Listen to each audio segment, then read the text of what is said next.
Ternyata hutan tuh kan makhluk juga, sama kayak kita sama binatang sama segala macam gitu. Ada lagi unsur yang problem adalah kemalasan. Jadi semua yang dikasih ke kita hari-hari itu semua all convenient gitu. Conveniency lagi. Semuanya memang membuat orang lebih nyaman, malas berdiri, malas lihat, malas jalan segala macam. Apakah saksi nggak sih ini buat pemerintah kita, buat devisa kita gitu? Kalau itu udah ada, boro-boro di jalan itu dipotong pohonnya kalau nggak mau di demo banyak orang gitu. Hai, selamat hari ini.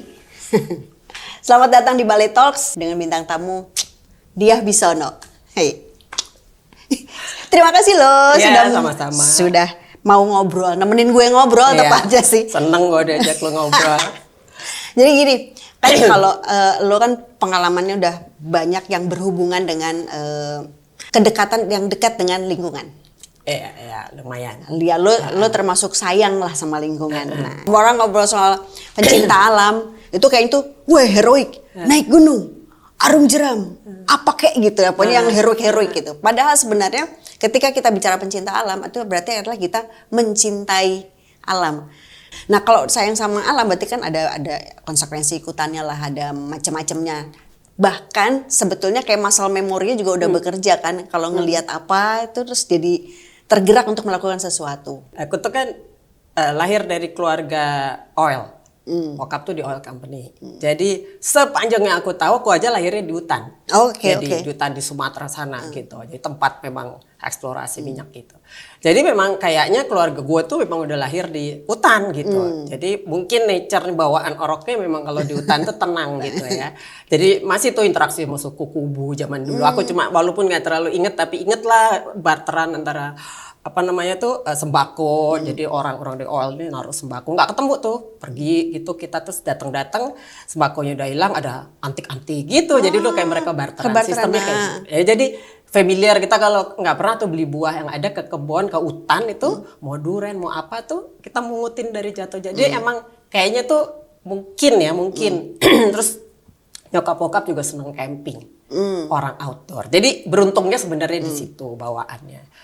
Cuma memang makin abis itu kan ke Jakarta seperti umumnya orang, sekolah, kehidupan kota langsung ya, anak muda lagi kan gitu. Jadi ya mungkin agak-agak hilang sampai ada pencinta alam. Dulu aku masuk pertama kali di Tarki, pencinta alam. Udah jadi mulai naik gunung lah, kemana aja tuh, camping apa segala.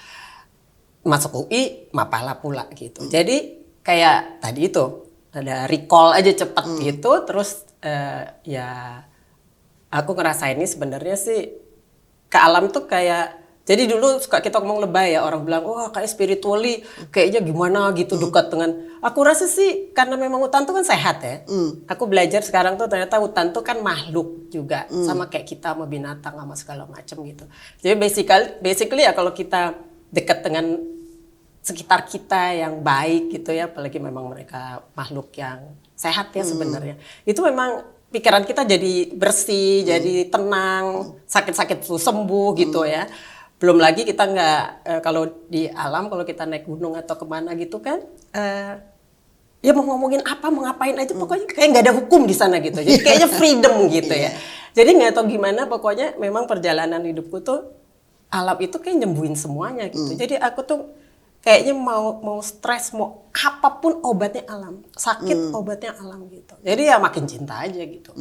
Nah makin kesini memang aku makin concern karena banyak quote kan orang suka ngomong gitu. Alam tuh menyediakan segalanya buat manusia. Dulu aku kayaknya kesannya bombastis banget.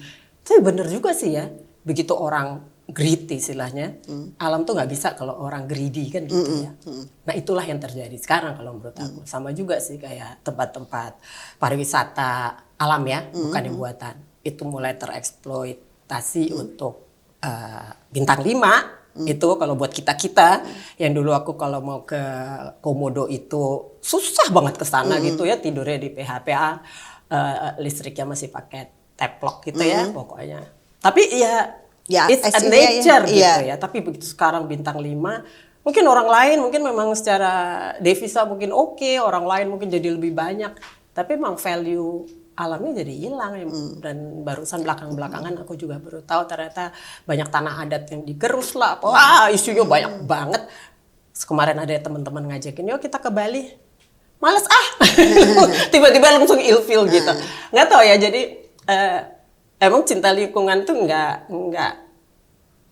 nggak bisa dikampanyekan dengan orang hingar-bingar ke demo cuma di kementerian gitu. Emang harus ada passionnya di dalamnya. Kalau mereka itu memang makhluk hidup yang pertama, yang kedua it's my backyard aja gitu. Jadi ya kalau kita nggak hidup dari alam, orang nggak akan aware. Ya sama lah, orang ngeratain tanah nggak pakai nggak pakai perasaan itu ya nggak, mereka kan nggak rasa apa-apa ya. Sama kok kelapa sawit kan juga tumbuhan gitu. Ya lu nggak pernah hidup di alam sih, jadi you don't know gitu. Jadi ya kalau nanya sama aku ya perkenalkan dengan alam. Kebetulan memang dari kecil, tapi juga kegiatanku sehari-hari dari pertumbuhanku sampai saat ini, sampai gue mau 60 tahun. Gue bulan depan 60 tahun. Jadi gue 60 tahun nih ngomong gini karena gue udah 60 tahun ngalamin segala rupa rasanya, terus jadi makin lama makin concern soal itu. Waktu makin banyak kami teman-teman yang naik gunung dulu mulai masuk ke olahraga air, mulai main ke pulau, main macam-macam segala macam olahraga air, pokoknya kita main sampai akhirnya kita ke pulau, sering main ke pulau dan ngelihat sampah ternyata pada nyangkut di situ gitu. Nah kita mulai bikin campaign, bikin beach clean up, bikin river clean up, apapun pokoknya untuk raising awareness buat publik, ya kita lakukan gitu. Walaupun sering orang suka ngomong, lu kan nanti bersihin ntar kotor lagi, ya biarin aja. Aku mau nge-raising awareness kok, bukan mau bersihin, karena bersihin nggak mungkin gitu. Itu butuh policy dari pemerintah. Oh iya, masalah kebijakan itu. Masalah kebijakan, tapi all I can do ya awareness ya, campaign. Ya kita kalau habis clean up kan kita tunjukin nih bungkus ini nih tahun 2001 nih diproduksinya nih, bisa-bisa lu punya. Emang kan cuma ngomong gitu kan, at least orang aware kalau sampah lu nggak hancur kemana-mana gitu. Kalaupun hancur mungkin sekarang ada di meja lu, ada di ikan yang lu makan kan gitu. Kita cuma bisa gitu, dan orang tuh seneng banget ditakutin kan, nanti lu cepet mati lo baru. Ya kenapa nggak ya aware aja, kita kurangin aja sampah kita gitu. Itu kan karena paling nggak sih gitu sih yang aku kepikiran sih. Emang itu ya benar juga ya. Jadi artinya orang nggak tahu bahwa alam itu berpengaruh sama hidup lo. Kalau lo nggak bersentuhan secara sadar gitu, bersentuhan dengannya gitu, dengan alam. Betul. Kan kayak misalnya nggak usah alam, kan bayangannya mesti yang udaranya bersih di gunung di mana, kan nggak juga. Kalau misalnya lagi di jalan lah, dari stasiun gitu jalan kaki, itu kan polusi bersama dengan ada pohon, ada hingar-bingar, ada knalpot, ada macam-macam. Lu ngomong jejak karbon, ngomong apa gitu. Itu semua kan ada di sekitar kita. Iya, betul. Yang kita butuh berkesadaran bahwa kita bersentuhan langsung loh dengan itu, sehingga kalau kita nggak aware maka apa gitu. Nah tadi tuh kayak cerita, kalau berarti kan ada hubungannya juga bagaimana kita berkesadaran soal footprint. Tapi aku tuh bener-bener isu soal global warming lah, ada dulu efek rumah kaca, ada whatever lah, zaman mungkin 15-20 tahun lalu itu kan banyak banget tersebar gitu ya. Terus aku mikirnya apaan sih gitu ya. Gue pikir gue S1 udah keren banget gitu. Nggak ngerti sama sekali soal itu. Iya nguping-nguping iyalah oke gitu ya. Tapi apa sih impactnya sama kita? Jadi aku tuh baru, mungkin bener-bener 15 tahun lalu deh aku inget. Aku tuh mulai pengen tahu. Jadi sebenarnya ya kita memang harus cari tahu, kita harus terus belajar aja. Dan waktu aku coba cari-cari, dulu udah ada googling juga. Itu banyak tulisan dari para pakar-pakar. Pusing gue. Bacanya aja udah males banget kan. Terus gue bilang, gimana ya caranya ya gitu. Gue ke Gramedia dong. Wah, nyebut brand, gak apa-apa ya. Gue ke Gramedia, cari tau gak sih buku anak-anak yang tulisannya belajar mengenai lingkungan. Ada apa di sini? Apakah itu gitu-gitu. Jadi itu bergambar, gue masih ada nih sekarang nih. Itu bergambar, sistemnya kayak komik gitu, dan gue belajar. Dapat menurut gue kan bukan saintis, gue nggak perlu dalam-dalam amat, tapi minimal konsepnya gue ngerti gitu. Oh jadi kalau ini, oh jadi gitulah kira-kira. Jadi gue juga baru tahu tuh soal karbon itu. Jadi oh karbon tuh yang dihasilkan karena gitu kan hasil dari kendaraan, dari segala macem. Oh berarti kalau kita beli barang impor itu berarti karbonnya banyak banget ya. Udah belum lagi yang produksinya, belum lagi ngomongin faktor produksi, baru ngirim ke kita aja udah karbon. Iya, Dari pesawat gudang kan. ke tempat kita udah pokoknya masalah jalur distribusinya aja udah heboh ya. Kita belum ngomongin yang lain gitu. Jadi lama-lama mulai merubah lifestyle. Ya kalau orang aware kan karena kita belajar kan ya kalau kita mau jadi yang lebih baik ya kita harus coba terapin. Ada lagi unsur yang problem adalah kemalasan. Jadi semua yang dikasih ke kita hari-hari itu semua all convenient gitu. Conveniency lagi. Semuanya memang membuat orang lebih nyaman, malas berdiri, malas lihat, malas jalan segala macam. Jadi itu butuh waktu lagi. Jadi tahu satu hal, merubah itu Hal problem. lain, iya. Tapi aku cuma mikir gitu, ya kalau nggak dari gue siapa lagi? Kan kita nggak bisa kontrol siapa-siapa ya. Apalagi kita mau jerit-jerit sama DPR, wah udahlah lupain aja. Ya udah kita aja, itu yang gue lakuin. Gue mulai sama kelompok terkecil gue ya, family gitu. Makanya gue selalu ngomongin soal family values. Family gue juga nggak keren-keren amat gitu. Tapi at least gue mau belajar menjadi keluarga kita ini yang memulai sesuatu yang baik lah gitu. Ya udah akhirnya gue terangin. Kebetulan suami juga sama-sama pencinta alam jadi agak cocok kita. Yuk kita mulai dari milah sampah, dari segala rupa. Sampai akhirnya merubah dengan tadi itu cara berbelanja, cara konsumsi. Sekarang gue rumah bukan di perumahan, jadi gue rumah di kampung biasa gitu ya. Kayak suami ngingetin, jangan belanja di supermarket, kita belanja di tetangga aja. Adalah banyak kan itu pasar-pasar yang di gitu karena pasti jalur distribusinya lebih. Biasanya mereka nabung dari tetangga-tetangga juga, yang punya telur lah, ada yang punya apa whatever lah. Gitu. Jadi lifestyle itu memang pelan-pelan dirubah. Saya bayangin gue butuh 15 tahun sampai sekarang belum 100% loh. Jangan bilang gue udah 100% belum, masih bandel. Ya kalau kita bikin spaghetti emang nggak import, ngomong apa, gue mesti beli gitu. Dan banyak hal gitu. Jadi makanan-makanan yang kita produksi juga banyak yang kita nggak bisa hindari.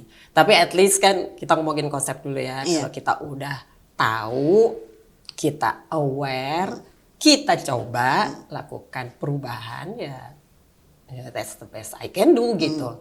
Syukur-syukur anak gue nerusin. Kalau gue intip-intip sih nerusin ya kadang-kadang. Wah kalau ada mak gue pasti diomelin kalau dia sama temen-temennya. Ayo teletukan gitu aja buat gak. Lebih menyenangkan. Lebih menyenangkan. Ada yang kalau aku ke resto kita meeting atau kumpul-kumpul bareng-bareng aku pesen aku bilang jangan pakai sedotan. Ntar kiri kananku ikut. Gue juga nggak ikutan, gue ikutan bison gitu kadang-kadang. Atau enggak, gue nggak ada nih pergi nih ada reuni teman-teman rame-rame, gue lagi nggak ada, gue lagi nggak bisa. Mereka semua lapor. Mereka pada beli minuman mineral, air mineral, botol.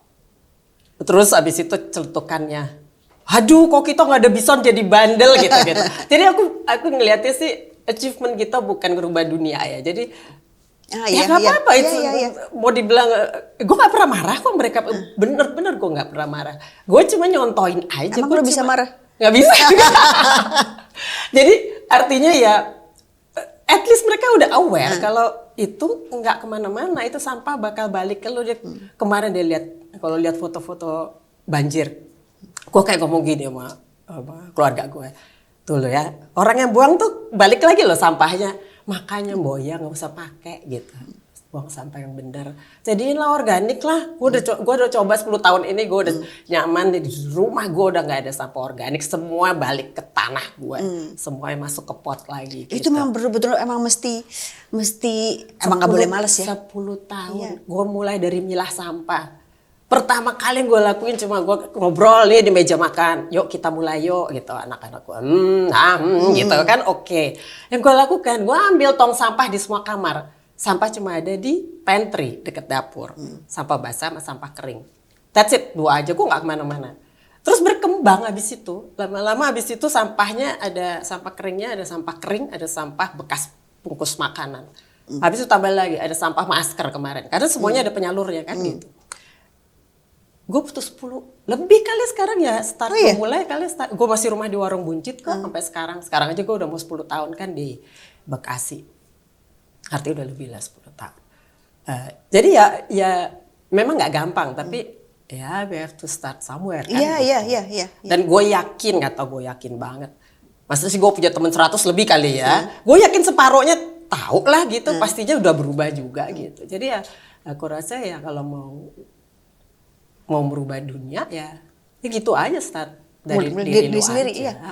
Iya, itu kan sebagai gini, awareness dulu artinya orang ngeh juga dulu. Gimana mungkin orang mau bergerak kalau ngeh aja enggak kan? Iya, betul. Mulainya mah mesti dari yang nggak usah yang gede-gede, stres loh mulai dari gede-gede. Mulai dari yang kecil-kecil. Nah, terus kayak misalnya beli baju. Gue udah lama lo nggak beli baju. Nah itu. Khususnya habis pandemi tuh gue sadar banget kalau banyak sekali pengeluaran gue yang nggak perlu. Salah satunya baju. Gue recycle. That's it. Ini baju anak gue dia udah nggak mau. Gue bilang, baju gede nih bisa buat ibu. Gue pakai aja. Emang lu tahu nih baju anak gue? Nggak tahu juga kan.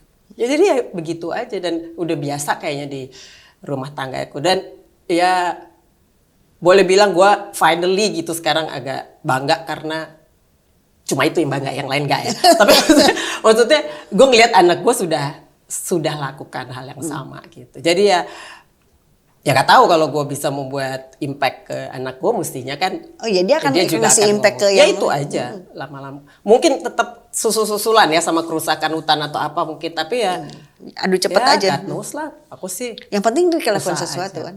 Ya kayak misalnya soal baju. Belum lagi kalau bagaimana kita memilih barang yang benar-benar secara sadar milih barang lokal gitu. Iya. Secara sadar memilih barang yang ya kalau tadi kan jejak karbonnya kecil lah gitu. Jejak karbon itu adalah perjalanannya si barang ini dari diproduksi hingga sampai ke konsumen. Yang menimbulkan limbah ya.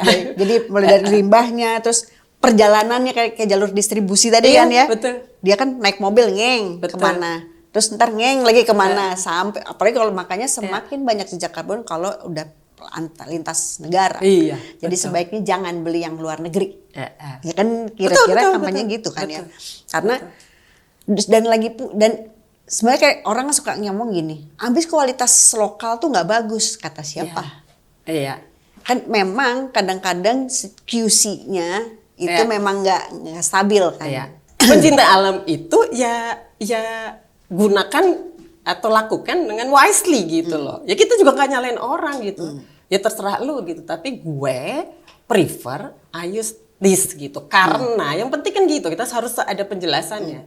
Gue prefer ini karena ini. Jadi kita juga gak ngomong bombastis apa gitu. Karena aku sayang sama alam gue. Kenapa sih kita mesti pakai ini yang ngabisin pohon sekian gitu. Makanya sekarang kan udah banyak banget campaign yang listrik sekian watt sama dengan berapa pohon. Pasar karbon kan gitu kan. Kalau kamu naik pesawat, aku pernah masuk aplikasi ya. Ada aplikasi berapa banyak karbon yang kita pakai di rumah tangga sehari-hari. Kita isi tuh AC berapa, ini gitulah standar gitu. Itu ternyata gue itu ngabisin di rumah tangga itu menghabiskan sekian identik ya, karbon yang dihasilkan itu identik dengan sekian pohon, terus dikonvert di rupiah. Kalau gue mau nyumbang untuk penanaman pohon baru, itu gue mesti bayar sekitar 650 ribu gitulah. Padahal menurut gue udah cukup hemat lah ya gitu. Jadi hemat sama berkemampuannya segitu mungkin beda tipis ya. Tapi maksudnya kita kan pandemi dipaksa hemat kan. Mau ngomong apa? Jadi ya kita terusin aja. Ternyata emang kita nggak perlu amat. Iya. Itu aja gue mesti bayar 600-an ribu itu untuk menanam pohon baru gitu. Nah gara-gara itu gue jadi belajar lagi soal karbon. Apa nih pasar karbon gitu kan. Jadi waktu kemarin ada reuni, gue masukin tuh, yuk kita sama-sama gitu-gitu. Diterima lah usulannya, pokoknya gue happy aja kalau akhirnya mau mereka pakai kereta perginya, pulangnya naik bis. Gue seneng banget, buat gue small victory gue gitu, jadi nggak pesawat, karena rencananya tadi pesawat gitu. Ya mungkin ada yang mampu, nggak mampu, tapi poinnya bukan itu juga. Yang aku mau ngangkat adalah carbon footprint yang dihasilkan pesawat itu kan Gede multiply banget, banget iya. daripada yang lain. Jadi ya itulah yang sebenarnya yang bisa kita lakukan, yang aku lakukan sebagai nobody ini. Gue bukan di lingkungan sama sekali, nggak ada apa-apanya, cuma orang yang cinta doang gitu. Tapi memang sekarang akhirnya karena memang kita fokusnya ke situ, akhirnya pelan-pelan aku masuk ke komunitas lingkungan ini. Lingkungan yang bukan aktivis ya gitu, lingkungan yang komunitas gitu. Jadi ya makin happy kan, jadi banyak, jadi dengerin banyak seminar, banyak ya nambah ilmu, terus how to-nya juga diajak di terpapar lah kita gitu. Jalur senyap kalau sendiri Iya, kan. iya, Jadi iya. dimulai dari rumah. Iya. Ada kalau misalnya dimulai dari rumah. Terus memengaruhi orang-orang di sekitar, teman lah, apa Exactly, gitu ya. iya, Terus betul. kenalan lah, apa siapa-siapa gitu. Dan kan itu juga menarik tuh. Waktu mau acara main bareng kan, pergi ke kota, pindah kota gitu. Iya. Jangan naik ke pesawat dong, Iya. supaya footprintnya nggak Itu small victory gue tuh. Itu keren sih. Gua happy Itu keren, banget. itu keren sih. Itu keren. Ya emang mesti jual sih gagasannya, emang mesti Iya. jual. Dan aku jadi nanya ke teman-teman soal konversi itu hanya buat, keren loh kalau kita bilang. Jadi reuni kita itu ketempelan campaign. Iya, Useless carbon. Jadi Iya. aku cuma, lumayan ya. Kita itu 130 orang. Bisa bayangin nggak lu naik pesawat 130 orang sama lu naik kereta, itu aja udah udah pembandingnya udah Iya, banyak banget iya. lah. Jadi emang mesti dibikin seksi, mesti dibilang, keren loh, Iya. mesti gitu-gitu sih. Iya iyalah ya. Ya. Kan orang juga tetap pengen dilihat keren juga kan gitu. Dan kalau keren Gue itu jadi PR gue tuh. Ya kita ngapain Son di kereta? Nanti gue bikinin games. Apapun pokoknya kita rame-rame. karena panjang jadi perjalanan. Jadi kita nyewa 2 gerbong gitu-gitu. Ya terserah lah pokoknya. Tapi seru ya. Seru. Seru. Dan kan ini kan gak semua orang kepikiran. Tapi ketika ini disampaikan, mungkin orang jadi, iya juga ya. Iya, Nah, iya. kan Betul. sebetulnya gimana kita menyampaikan hal-hal kecil-kecil yang sudah kita lakukan, dan itu memantik orang untuk nyontek gitu kan. Iya. Ih lucu nih, gue mau Iya. ikutan gitu. Aktivitas-aktivitas kecil yang konsisten terus-terusan itu bisa berdampak kelak lah. Kalau kita sayang sama masa depan kan. Betul. Dan gue punya cita-cita lain memang masih sehubungan dengan lingkungan. Karena gue juga anak outdoor, gue pegiat gitu. Di luar negeri tuh punya destinasi wisata namanya National Trail. Bisa di browse buat temen-temen yang mau lihat, namanya National Trail di semua negara. Indonesia belum punya. Padahal trail di Indonesia tuh banyak banget, destinasi banyak. Dan tahun 2015 kemarin aku dan teman-teman menginitiate, keluarin sendiri dari kocek sendiri untuk buat satu penelitian bikin Java Trail. Karena kan kalau mau mulai National Trail seluruh Indonesia terhubung dengan trail nih, apa dulu? Yang paling gampang kan Jawa ya. Jadi kita bikin Java Trail. Cuma memang Java Trail itu, National Trail itu harus ada pengakuan dari pemerintah. Ya which is kita tahu tidak sesederhana itu. Tapi nggak putus asa, pokoknya ya presentasi aja terus. Tapi intinya karena buat kami yang kemarin menginisiate bikin National Trail ini, kalau ini terjadi, kita yakin banget artinya kan bukan orang desa ke kota cari kerja, tapi justru kita membuka lahan orang dari kota atau negara lain justru masuk ke desa-desa pelosok di Indonesia ini untuk mendatangi kampung-kampungnya, sehingga tradisinya terbangun lagi, heritage-nya terbangun lagi, apapun yang ada di situ akan terbangun lagi gitu. Jadi local wisdom lah istilahnya mungkin gitu. Ya, dan untuk kesehatan bagus, untuk pariwisata bagus. Prinsipnya gimana sih National Trail itu? Basically it's a trail, tapi dia disatukan oleh negara untuk menjadi satu kesatuan trail. Jadi kalau kita misalnya mau ke Gunung Gede, kita cuma tahu ada trail apa sih? Cibodas, Gunung Putri. Trail lain kan jalur liar ya, bukan official gitu ya. Tower. Basically kan itu. Apalagi nanti gunung apa ada jalur apa gitu. Tapi kalau kita misalnya dari Gunung Gede mau ke Tangkuban Perahu gitu, ada nggak sih trailnya? Kan nggak ada gitu. Kalau gue pengen jalan gimana gitu? Kalau ada orang dari, karena orang Barat itu semangatnya jalan Jalan kaki, berbulan-bulan. Mereka kalau spending duit mau traveling ya backpacking begitu. Kadang-kadang masuk kota, kadang-kadang masuk kampung, kadang-kadang masuk gunung gitu. itulah National Trail menggabungkan seluruh negeri ini kesatuan trail. Jadi trail-trail kecil tuh dijadiin satu. Dan itu membutuhkan endorsement dari pemerintah. Saksi nggak sih ini buat pemerintah kita, buat devisa kita gitu. Ya karena background kita adalah lingkungan, ya itu salah satu destinasi wisata yang menurut kita bener-bener kalau itu udah ada, boro-boro di jalan itu dipotong pohonnya kalau nggak mau di demo banyak orang gitu. Jadi itu sebenarnya salah satu fungsi juga supaya lahan-lahan yang kelewatan itu tidak alih fungsi jadi macam-macam gitu. Taman nasional kita juga udah banyak yang alih fungsi, diem-diem lagi, ujuk-ujuk, kok udah nggak ada bro? Loh, kok udah galian gitu kan kita pagernya kok geser. Iya, ke Kartens kan gitu. Tahun sebelumnya mulainya dari Rawa, aku ke sana udah, ups, kok nggak naik ya? Kok kita turun gitu kan? Iya, begitulah negeri kita. Jadi kita bikin National Trail tuh karena di luar negeri pun destinasi itu salah satunya untuk menjaga lingkungan basically. Dan itu kasarnya gini lah, kalau belakang rumah kita tiba-tiba ada yang ngeruk jalan, kita marah nggak? Oh definite pasti marah. Fungsinya itu, begitu itu masuk kampung-kampung, Jawa aja kita udah bikin itu totalnya 2.800 sekian kilometer. Bisa itu bayangin kalau itu kesambung, itu udah kesambung sih. Secara peta udah, tapi nggak bisa ada pengakuan apa-apa ya kita nggak bisa kerjain juga kan gitu. Nggak bisa terus kita ke desa-desa, Pak di jalan ini kelewatan Pak, dimintain ya Pak. Iya. Kan nggak bisa. Tolong jangan ditutup-tutup, jangan dipager-pager. Jangan dipagerin, kita kan nggak bisa juga. Atau kita ke homestay, Pak nanti ini karena udah jadi jalur National Trail, nanti bakal banyak bule-bule. Mau jadi homestay nggak? Yuk kita ajarin hygiene-nya gimana, makanan gimana. Kan itu pekerjaan juga nge-trainingin mereka segala macam. Yang terjadi juga di Nepal ya, karena kita jalan-jalan ke Nepal jadi lihat, ini kenapa Indonesia kagak ada ya gitu kan. Gitu, dan mereka ngejagain alamnya karena ada trail gitu. Jadi kalau ngomong obsesif ya gitu, tapi gue nggak ambisius jadi. Tapi ngomong terus. Ambisius kan tapi ngomong terus gitu. Tapi itu kan mantra ya sebenarnya ya.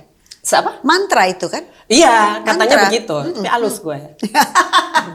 Pokoknya kalau ada temen gue ke kementerian apa gitu, Stan, ini ada ini, mau nggak lu present lagi? Siap kok gitu. Apa ini? Apa namanya? Audiensnya siapa? Karena pendekatannya kan mesti ada yang udah tahu trail, ada yang nggak tahu yang sampai punya kali banyak banget gue approach untuk presentasi itu karena. Tapi aku pikir-pikir ya sama juga kayak kita lakukan lingkungan kan. Antar juga ada yang nyamber. Ya, not really cita-cita sih. Cita-citanya sih ya perempuan lebih pinter lah gitu.